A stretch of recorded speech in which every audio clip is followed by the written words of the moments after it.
So hello guys, this is Vikas और welcome back to my channel BCS Life. Today's lecture 6th of our Visual Basic. आज के lecture में हम देखेंगे select case statement. तो चलिए करते हैं स्टार्ट। इससे पहले अगर आपने मेरे चैनल को सब्सक्राइब नहीं किया तो चैनल को सब्सक्राइब जरूर करें, लाइक करें, शेयर करें। तो चलिए करते हैं, हम देखेंगे सिलेक्ट केस स्टेटमेंट। इसमें क्या होता है कि सिलेक्ट केस स्टेटमेंट में वो टेस्टेज जो गिवन एक्सप्रेशन होते हैं ना, टेस्ट कहते हैं उसे इन विजुअल बेसिक में, एक्सप्रेशन को वो चेक करता है। और चेक करने के बाद उसके स्टेटमेंट केस के अंदर जो वैल्यू होगी, जैसे केस 1 है, केस 2 है, उसकी जो वैल्यू होगी, अगर उस केस में जाएगा तो वो स्टेटमेंट प्रूव ट्रू कर देगा, मतलब प्रिंट कर देगा।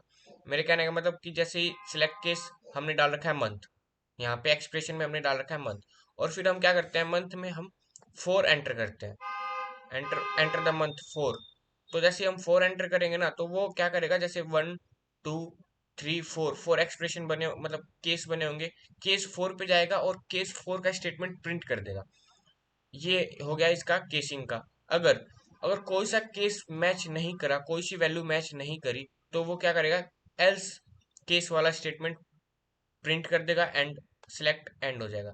तो देखते हैं इसको हम एक प्रोग्राम में खोलते हैं, अपना visual basic, visual studio. Visual studio खोलते हैं हम, सेम एक कोई सा ले लेते हैं, पहले वाला ही ले लेते हैं हम।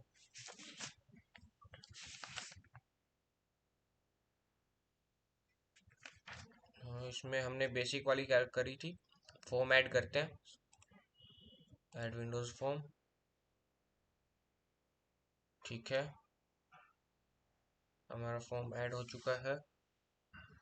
कंट्रोल अल्ट एक्स से हम अपना टूल बॉक्स ले लेंगे, जिसमें हम लेंगे एक लेबल। फर्स्टली हमारा एक लेबल रहेगा। लेबल में यहाँ लिख देते हैं enter the grade, enter the marks, enter the marks. ठीक है, उसके बाद एक टेक्स्ट बॉक्स लेते हैं, मार्क्स एंटर कराने के लिए।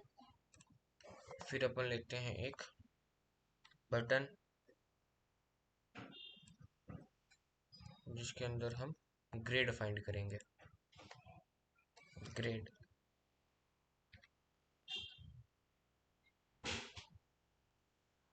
अब इस पे करते हैं डबल टैप, चलते हैं अपने कोडिंग एरिया में।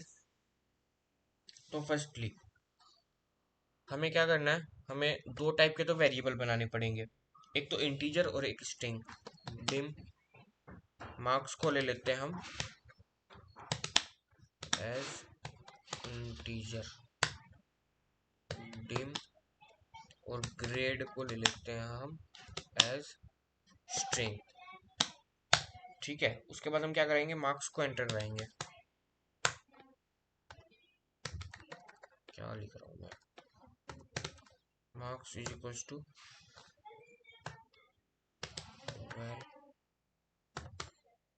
Text box 1.txt। ठीक है, हमने करा लिया। उसके बाद सिलेक्ट, सिलेक्ट केस स्टार्ट करेंगे। सिलेक्ट केस मार्क्स एंटर, ये ऑटोमेटिक आ गया, इसकी एंटिटी है। तो अगर हमारा जो मार्क्स है 80 to 100 हो, then grade is equals to A,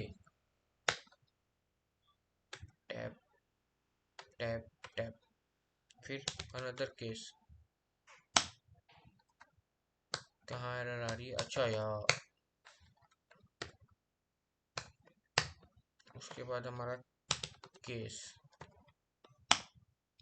case हमारा 60 to 69 हो, तो हमारा ग्रेड हो जाएगा B.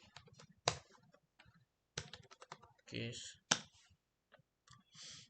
50 to 59, 50 to 59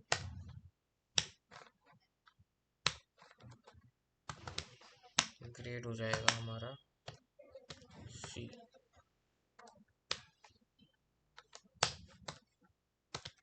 case 40 to 49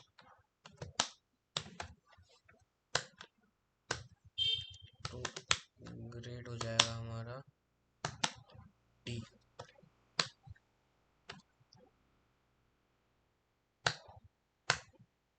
और उसके बाद हमारा 0 to 39 केस 0 to 39 ग्रेड ई। अगर इनमें से कोई सा नहीं होता तो case else statement MSc box enter valid marks, valid marks.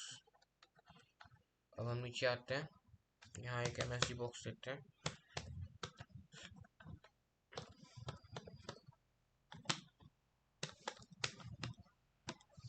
जो ग्रेड इक्वल्स टू m%। तो हमारा प्रोग्राम रेडी है। अभी मैं इसको एक्सप्लेन कर देता हूँ, इसका भी कोई काम नहीं है। जैसे कि हमने बटन लिया वन ग्रेड, बटन वन पे क्लिक करा तो हमने दो वेरिएबल लिए, एक तो मार्क्स लिया एक ग्रेड लिया। मार्क्स को इंटीजर में, ग्रेड को स्ट्रिंग में। मार्क्स की वैल्यू एंटर कराई, अगर मार्क्स 80 और 100 के बीच में है तो ग्रेड ए, 60 से 69 के बीच में है तो ग्रेड बी, 50 टू 59 के बीच में है तो सी, 40 टू 49 के बीच में है तो डी, 0 टू 39 के बीच में है तो ई। अगर इन जैसे अब कोई कोई होता है कि 18.5, 19.5 ये नंबर देते हैं, मतलब 18 हाफ, 14 हाफ, तो उस केस में मैंने एल्स डाल दिया कि एंटर वैलिड मार्क्स। और हमने क्या करा कि your grade is equals to grade. अब इसको रन करते हैं, पहले एक बार सेटिंग चेंज कर लें, फॉर्म 2 कर लेते हैं, उसके बाद रन करते हैं प्रॉपरली। विन स्टार्टअप ऑब्जेक्ट,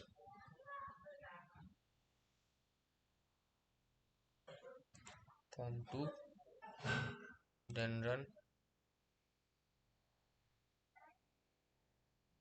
अब देखिए यहाँ पे जैसे मार्क्स मैं 50 डाल रहा हूँ, ग्रेड सी आ गया ना। अब मैं डालूंगा 520, एंटर वैलिड मार्क्स। तो आज के लिए इतना ही, मिलते हैं नेक्स्ट लेक्चर में। Thank you for watching my video, don't forget to subscribe my channel.